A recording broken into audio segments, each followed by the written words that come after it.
In this video, we will see code implementation. Now let's see how we will generate all the possible substring of string s, right?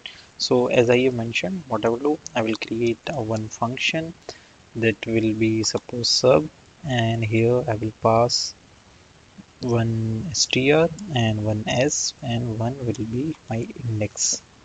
Okay, now I will take the pick and non-pick call. So suppose if I am picking it, it will be str plus s of index.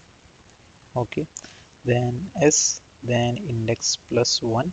Okay, now there will be a not pick call, okay, where I will not pick it. Okay, so if I am not pick it, it will be strs index plus 1.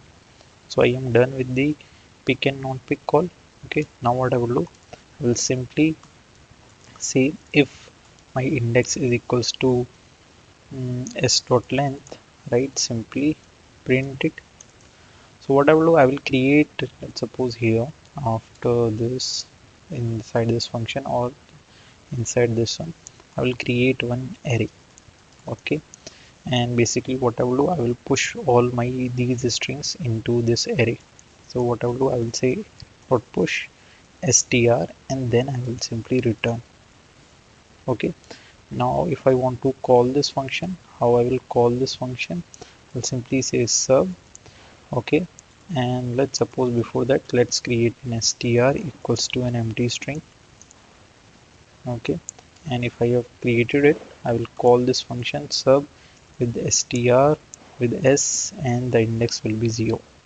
Okay, after this what I will do, I will simply return the array. Okay, and now array will contain all the substrings subsequences, right? So now let's quickly copy our code and paste it to the editor. Now if I paste the code here, right, and basically this I am printing it, right, there will be some difference in the answer. Let's see. So you can see here the answer is, first I am taking this array, right, that is an array. I guess there should be no problem with this array. Let me quickly check it. So we have this array, we have this as an empty string. Okay, I'm simply passing it, return the substring.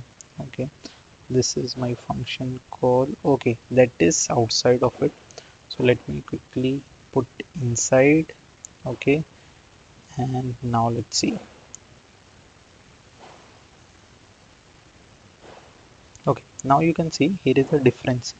You can see I want to print this in the lexicographically output, right? Expected is A, then AB, then ABC, then AC, then B, then BC, and my output is ABC, AB, right? Some random output.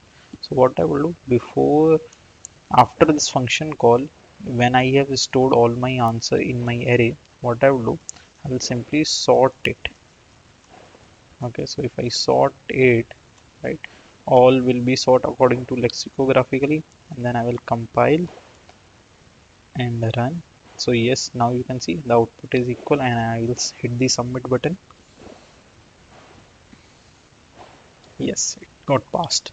Okay, so this is how basically you can solve this problem, power set, right? I want you to try this problem and try more problems that are related to subsequences. Okay, I will mention that in the LMS only. Okay, you can try it, and that's all for this problem. Okay, in the last, let's see a quick dry run of it, basically how this code is working, how basically all the function calls are getting executed.